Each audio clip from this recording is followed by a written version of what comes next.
महाजन India news पर जय हिंद में आपका स्वागत करती हूँ। कश्मीर की खूबसूरती की चर्चा होती है तो डल झील का जिक्र खुद ब खुद आ जाता है। इन दिनों डल की कशिश तो वही है, लेकिन खामोशी कुछ ज्यादा है। वैसे एक सच ये भी है कि छोटे छोटे शिकारों और हाउस बोट के जरिए चलने वाली जिंदगी अब उम्मीदों से भरने लगी है। डल झील सैकड़ों मील में फैली हुई है। एक हिस्सा ऐसा है जो सैलानियों को अपनी ओर आकर्षित करता है। उसके ठीक उलट दूसरा हिस्सा है जो झाड़ झंखाड़ और ऊंची ऊंची झाड़ियों से भरा है। ये ओट ही कई बार आतंकियों को दाखिल होने का रास्ता देती है। लिहाजा हमारे सीआरपीएफ के बहादुर जवान 24 घंटे इस इलाके की निगहबानी करते हैं।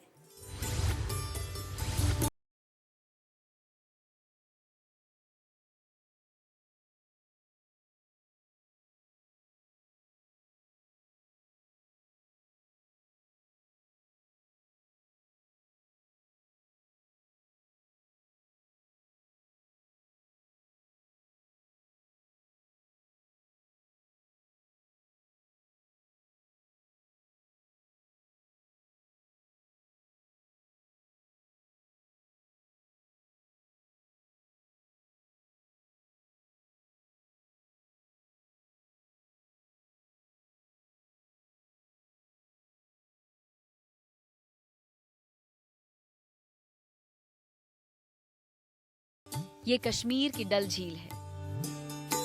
आपने भले ही हिंदुस्तान का हर कोना घूमा हो, लेकिन डल झील घूमने की हसरत दिल के किसी कोने में जरूर होगी।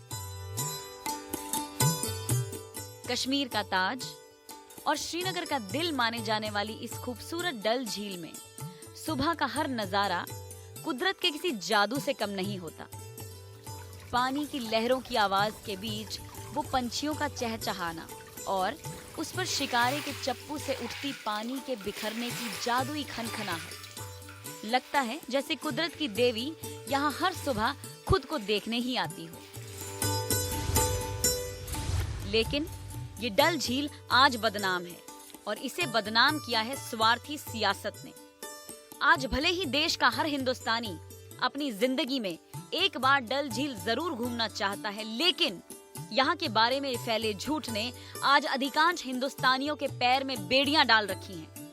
बेड़ियां इस बात की कि डल झील अशांत इलाका है, आतंकवादियों की जद में है, पत्थरबाजों के कब्जे में है, और बेड़ियां इस बात की भी कि डल झील जाने का मतलब कहीं जन्नत में जन्नत नशी होना तो नहीं। लेकिन आज हम आपको बताएंगे कि कश्मीर के बारे में किस कदर झूठ फैलाया जा रहा है। हम आज इस बात की पड़ताल करेंगे कि क्या वाकई में डल झील अशांत है। इस बात की पड़ताल करने के लिए कश्मीर जाना जरूरी था, इसीलिए हम जा पहुंचे कश्मीर की डल झील। हमारी टीम जब यहाँ पहुंची उस समय दोपहर का समय था और झील के आसपास खामोशी पसरी थी। जय हिंद, मैं हूँ पारुल महाजन और मैं हूँ इस समय श्रीनगर की डल लेक में। वही पहली सी खूबसूरती है, तासीर है, मगर थोड़ी सी सन्नाटे में है, थोड़ी गुमसुम सी है। बहुत से शिकारे हैं मगर सैलानी नहीं है, मेहमान थोड़े कम हैं, यहाँ की रौनक थोड़ी कम है।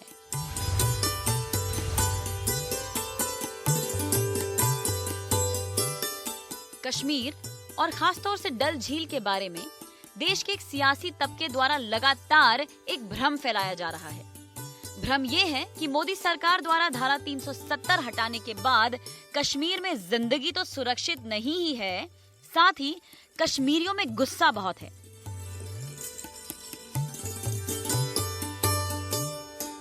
बहरहाल इस दावे की पड़ताल के लिए हम पहुंचे डल झील।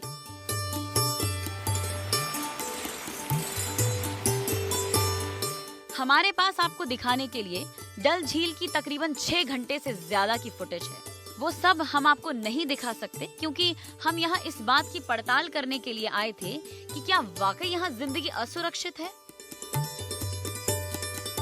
इसलिए हम आपको सबसे पहले यहाँ सिक्योरिटी का बंदोबस्त दिखाते हैं। उसके बाद यहाँ के शिकारे आपको दिखाएंगे, हाउस बोट्स दिखाएंगे और उनकी जिंदगी भी, फ्लोटिंग मार्केट भी दिखाएंगे और आसपास के इलाकों की जीवनचर्या भी दिखाएंगे। लेकिन सबसे पहले डल झील पर पर्यटकों और स्थानीय लोगों के लिए मोदी सरकार द्वारा किए गए सिक्योरिटी के बंदोबस्त देखिए। सीआरपीएफ का दस्ता जो डल में गश्त लगाता रहता है, उसका वाटर विंग है। यह टीम किसी भी साजिश या खतरे की भनक पाते ही फौरन एक्शन में आ जाती है और अपनी फुर्ती और जाबाजी से कई यादगार कहानियां लिख चुकी है।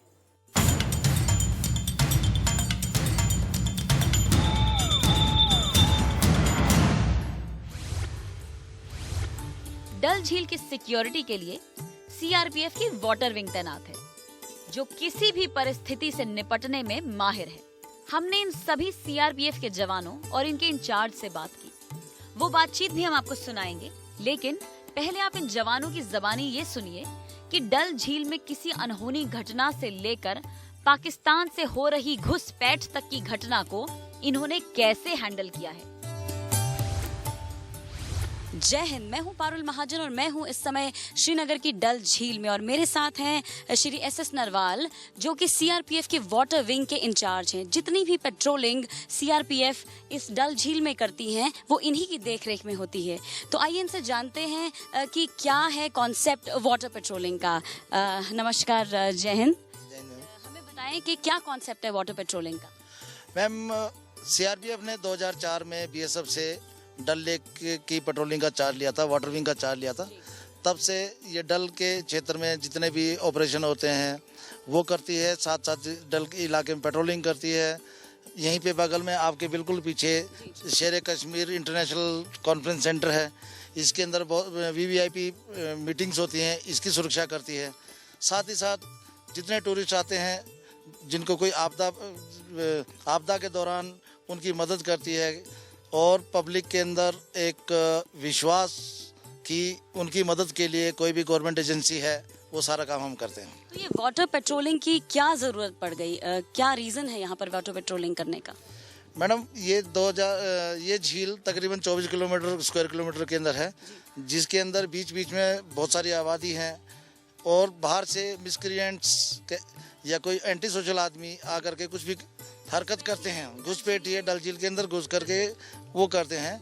तो इसकी सुरक्षा के लिए, उन लोगों की सुरक्षा के लिए, साथ ही साथ पूरे क्षेत्र के अंदर शांति बनाने के लिए डल के अंदर पेट्रोलिंग ऑपरेशन करना और किसी प्रकार की कोई आपदा आ जाए या कोई भी हादसा हो जाए उसके दौरान ही हम करते हैं।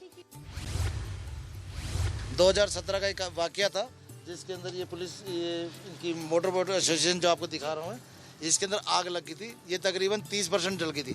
अगर उस समय सीआरपीएफ नहीं आई ने इनकी मदद नहीं की होती तो पूरी बर्बाद हो चुकी होती। इसके कारण लोगों की जान माल सभी का सुरक्षा हमने प्रदान की। अब जरा इस बोट पर मौजूद जवानों की जुबानी ये सुनिए कि उन्हें इस बोट पर पोस्टिंग कैसे मिलती है। क्या नाम है आपका? संदीप कुमार। संदीप कुमार जी, कब से आप पेट्रोलिंग कर रहे हैं? लगभग यहाँ 1.25 साल मेरा इसमें वाटर विंग में पोस्टिंग हुआ है। तो हम लोग करीबन यहाँ पे लगभग 2.25 साल हो। और क्या एक्सपीरियंस है आपका वाटर विंग में पेट्रोलिंग करने का, कैसा लगता है? यहाँ पे अच्छा लगता है। यहाँ पब्लिक के मतलब मदद के लिए, यहाँ पे रिस्क्यू करना, यहाँ पे सुरक्षा के लिए हम लोग को मतलब जो डल लेक में हम लोग को ड्यूटी मतलब लगाया जाता है दिन और रात में पूरे। और इसमें जितने भी हाउस बोट हैं उसमें भी मतलब बचाना है। जब कभी वो पानी के समय आता है तो डूबने लगता है तो उसमें उससे बचाना, आग लगता है तो उसमें फिर बचाना। रियाज जी, आप कितने समय से पेट्रोलिंग कर रहे हैं? 1.25 साल करीब। 2 साल से। और कैसा फील होता है आपको, कैसा महसूस होता है इस डल झील की सुरक्षा करना, यहाँ में जो लोग सैलानी आते हैं उनकी रक्षा करने में? बहुत अच्छा महसूस होता है। क्या नाम है आपका? मोहम्मद इरफान खान। मोहम्मद इरफान खान जी, कितने समय से पेट्रोलिंग की ड्यूटी कर रहे हैं आप? यहाँ लगभग 1.25 साल से। लगभग 1.25 साल से। और डल झील में सारा दिन पेट्रोलिंग करना कैसा महसूस होता है? बढ़िया महसूस होता है, देश की शान है और करना पड़ता है। तो आपकी ड्यूटीज किस तरह से डिवाइडेड रहती हैं? कितने घंटों की ड्यूटी होती है आप लोगों की? हर 3 घंटे के बाद हम लोग का बदली किया जाता है, दूसरे जवान हम लोग को बदली करते हैं। और तब आप लोग कहाँ यहाँ रेस्ट करते हैं अंदर? जी, अंदर हम लोग के बैरक बना हुआ है, प्रॉपर रहने की है, उसमें हम लोग रेस्ट करते हैं, फिर हम लोग बारी बारी से बदली करते हैं। और इस विंग में आने से पहले कोई स्पेशल ट्रेनिंग दी जाती है आप लोगों को? जी, इसके लिए हम लोग नीनी पटना में ट्रेनिंग करते हैं। 3 महीने के ट्रेनिंग करने के पश्चात हम लोग के इस विंग में पोस्टिंग होती है। डल झील में मौजूद ये वाटर विंग न सिर्फ डल झील में मौजूद पर्यटकों और स्थानीय लोगों की सुरक्षा करती है, बल्कि हर वक्त लोगों की मदद के लिए भी तैयार रहती है। जैसा कि हमने आपको पहले बताया कि देश के सियासी खेमे द्वारा इस बात का प्रचार किया जा रहा है कि कश्मीर के लोग मोदी सरकार, सीआरपीएफ और आर्मी से खासे खफा हैं। लेकिन डल झील में मौजूद सीआरपीएफ के जवानों से बातचीत करने के बाद हमने जाना कि डल झील और उसके आसपास के इलाकों में रहने वाले लोग आज सबसे ज्यादा सीआरपीएफ के जवानों पर ही भरोसा रखते हैं। आप भी सुनिए। जी, हमने ये भी सुना है कि यहाँ की जो जनरल पब्लिक है बहुत ज्यादा सपोर्टिव नहीं है फोर्सेस के लिए। Is it true? नहीं, कुछ हिस्सा ऐसे आता है कि पहले सपोर्टिव इतना नहीं रहती थी। जैसे जैसे इन लोगों को सीआरपीएफ की मदद मिलती है, सीआरपीएफ ने इनकी जो भी हेल्प उसमें करते हैं, उसके कारण लोगों का मन अभी बदली हुआ है। जब ये परेशानी में होते हैं तो सीआरपीएफ इनकी मदद करता है। जी, ये जब ये परेशानी में होते हैं, ये सीआरपी को आवाज़ देते हैं। और किस किस्म की परेशानियां आती हैं इनको नरवाल जी? यहाँ पे 2 प्रकार की हैं। एक तो घटना आग लगने की हुई थी, ये भी थी, और एक अचानक बर्फ गिर गई थी 2019 में, जिसके कारण 2 हाउस बोट के अंदर पानी भर गया था। हाँ, ये दोनों बोट हैं जिनके अंदर रेस्क्यू किया था। जिनके रेस्क्यू किया, बर्फ ज़्यादा गिरने के कारण और इन बोटों की प्रॉपर इन्होंने रिपेयर ना होने के कारण अंदर पानी घुस गया था। लोग भाग करके सीआरपी की मदद के लिए आए। किस तरह से रेस्क्यू किया आप लोगों ने? हम लोगों ने सबसे पहले तो उनके घर वालों को निकाला, साथ ही साथ अपने जनरेटर सेट लगा करके और फायर ब्रिगेड के जनरेटर से मंगा करके अंदर बोट के अंदर से पानी निकाला, और साथ ही साथ उनकी बोट के अंदर पानी दोबारा ना भरे उसकी रिपेयरिंग की भी मदद की। सीआरपीएफ के जवानों की बात सुनकर आप इस बात के लिए तो आश्वस्त हो गए होंगे कि यहाँ सुरक्षा के प्रबंध जबरदस्त हैं। और अब हम आपको डल झील घुमाते हैं।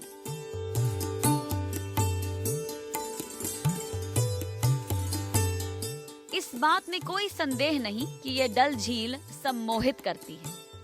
अगर आप एक बार डल झील को देख लें तो आप ईश्वर से दुआ करेंगे कि समय रुक जाए और आप बस इसे देखते रह जाएं। डल झील में उतरते ही आपको फ्लोटिंग मार्केट दिखेगा, मतलब वो बाजार जो एक तरह से पानी में तैरता है। इस बाजार को डल झील का कनॉट प्लेस कह सकते हैं।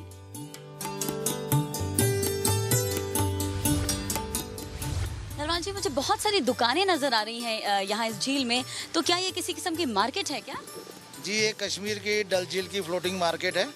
जी, यहाँ पे लोग टूरिस्ट जो आते हैं बोटिंग करते करते परचेजिंग करना पसंद करते हैं।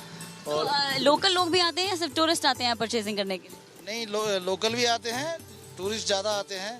और हर किस्म की दुकानें दिख रही हैं, केमिस्ट स्टोर है, खाने पीने की दुकानें हैं, कपड़ों की, शॉल्स की, हैंडीक्राफ्ट्स की, तो हर किस्म की दुकानें हैं इस फ्लोटिंग मार्केट में। जी, आपको हर प्रकार की मार्केट मिलेगी। इसके अंदर आप बच्चों के कपड़े से लेके बुजुर्गों के कपड़ों तक या डेली यूज में आने वाले सामान की जो सब प्रकार की आपको यहाँ पे मार्केट मिलेगी।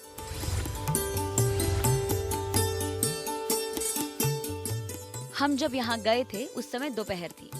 हमने देखा कि एक महिला अपनी नाव को खेती चली जा रही है। उस नाव से चलने वाली पतवार की आवाज इतनी सम्मोहक थी कि हम आपको सुनाए बिना रह नहीं पाए।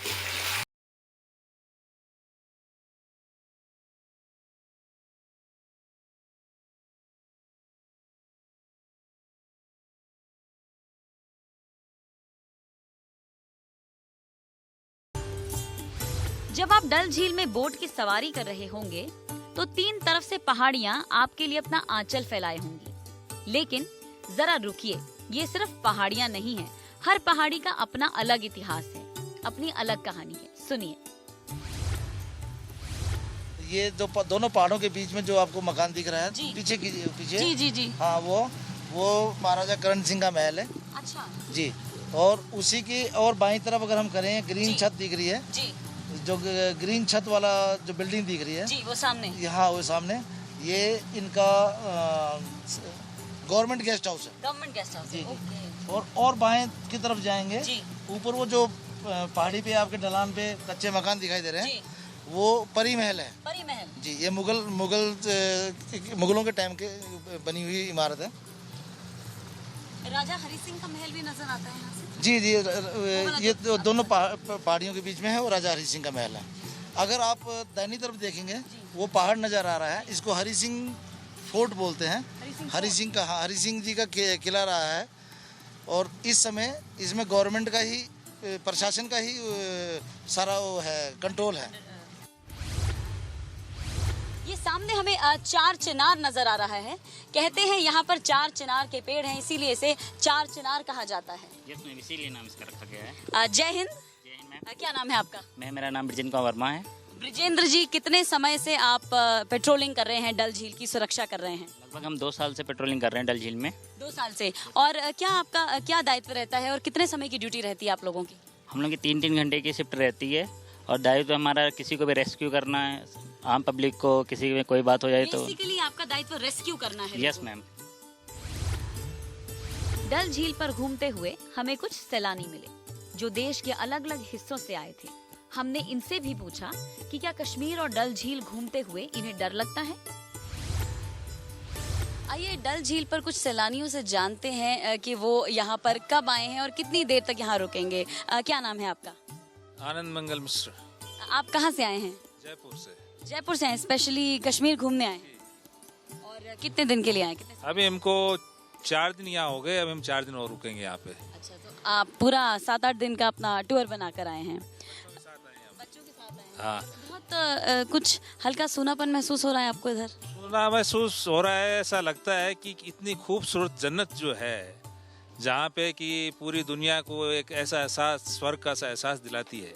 हम आए जब से ये सोच रहे हैं कि ये जो लोग हैं, इन जो कितने अच्छे लोग हैं, इनकी बोलचाल भाषा कितनी अच्छी है। कश्मीरियत जो है, जो हम यहाँ आए तब देखा कि बाहर के जो लोग हैं वहाँ क्या चीज़ है और यहाँ क्या चीज़ है। यहाँ के लोग कितने खूबसूरत हैं, इनके विचार कितने खूबसूरत हैं, और इनकी मेहमानबाजी जो है वो कितनी अच्छी है। और घूमने फिरने में हमको तो कोई चीज़ महसूस नहीं हुई, और हम तो ये इनके सामान्य है, एकदम सामान्य। और हमको तो ये देख करके एक परेशानी सी होती है कि इस कश्मीर को, जो इस हिंदुस्तान के सिरमौर है, इसकी आड़ लेकर के और किस तरह से राजनीति की जा रही है, जिससे कि कश्मीर के लोगों को किस तरह से पीछे कर दिया इन लोगों ने। आज हालात ये इस तरह से बना दी गई यहाँ पे कि लोग आने से डरते हैं। पहले तो और तरह की चीज़ें थी, उसके बाद में कोविड हो गया। हम तो ये आग्रह करते हैं कि लोग यहाँ आएँ और इनके मेहमानबाजी का आनंद लें, लुत्फ़ लें, इस डल झील का लुत्फ़ लें और इस खूबसूरत नज़ारे का आनंद लें। हमारी टीम दोपहर से डल झील पर मौजूद थी। अब शाम गहराने लगी थी, लेकिन डल झील के बारे में सबसे महत्वपूर्ण तस्वीरें दिखानी अभी बाकी हैं। वो तस्वीरें हैं डल झील के ऊपर तैरती हाउस बोट्स की और उनके अंदर की जिंदगी की। पर वहां ले चलने से पहले हम आपको कुछ और तस्वीरें दिखाना चाहेंगे।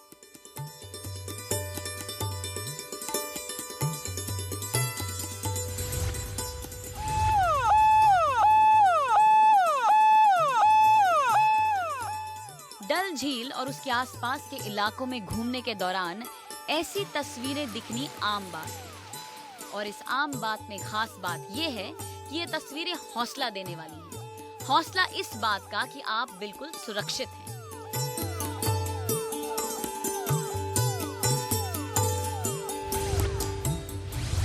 और अब चलिए हम आपको डल झील की हाउस बोट पर लेकर चलते हैं।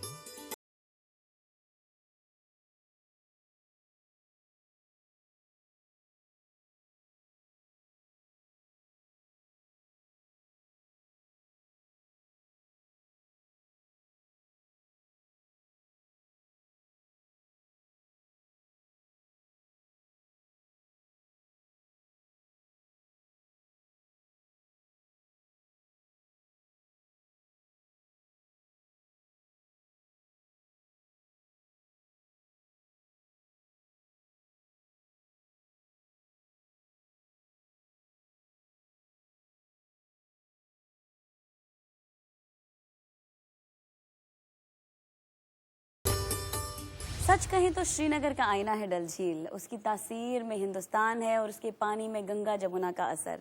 पिछले साल भर में यानी कि जब से 370 हटा है, कश्मीर में हालात बदले हैं। मैंने सिर्फ श्रीनगर ही नहीं बल्कि पुलवामा, कुलगाम, शोपियान, अनंतनाग, पहलगाम जैसे तमाम जगहों का दौरा किया। वहाँ के हालात इस बात की गवाही देते हैं कि जिस मकसद से कश्मीर को 370 से मुक्त किया गया था वो पूरा होता दिखाई दे रहा है।